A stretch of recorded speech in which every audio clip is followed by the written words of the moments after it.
આજે સમગ્ર ગુજરાતમાં ઉત્તરાયણનો તહેવાર ધામધૂમથી ઉજવાઈ રહ્યો છે।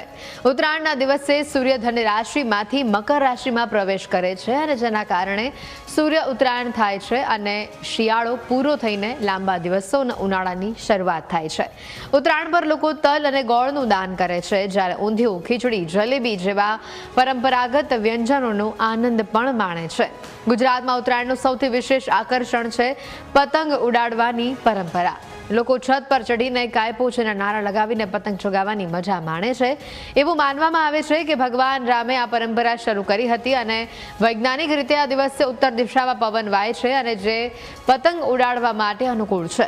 ઉત્તરાયણ માત્ર તહેવાર નથી, પરંતુ પરિવાર, મિત્રો અને સમાજ સાથે જોડાણનું પ્રતીક છે, જે કડવાશ ભૂલીને મીઠાશ વહેંચવાનું અને નવી શરૂઆતનો સંદેશો આપે છે।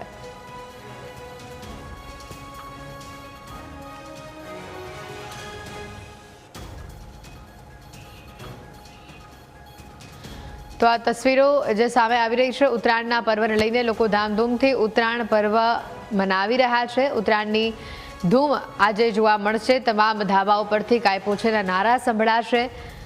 આજે ઉત્તરાયણનો પર્વ અને દિવસ દરમિયાન પતંગ હવામાં રહેશે, કારણ કે પવન સારો રહેવાની આગાહી એ હવામાન વિભાગ દ્વારા કરવામાં આવી છે। હવામાન વિભાગના અનુસાર 5 કિલોમીટર પ્રતિ કલાકથી લઈને 12 કિલોમીટર પ્રતિ કલાકની ઝડપે પવન ફૂંકાશે, જેના કારણે પતંગ રસિયાઓને મોજ પડી જશે। આજે દિવસ દરમિયાન પવન સારું રહેવાની શક્યતાઓ વ્યક્ત કરવામાં આવી રહી છે। આજે સમગ્ર ગુજરાતમાં નહીં, પરંતુ સમગ્ર દેશમાં ઉત્તરાયણનો પર્વ ધામધૂમથી ઉજવાઈ રહ્યું છે। વિદેશીઓ પણ આ વખતે ગુજરાતના મહેમાન બન્યા છે।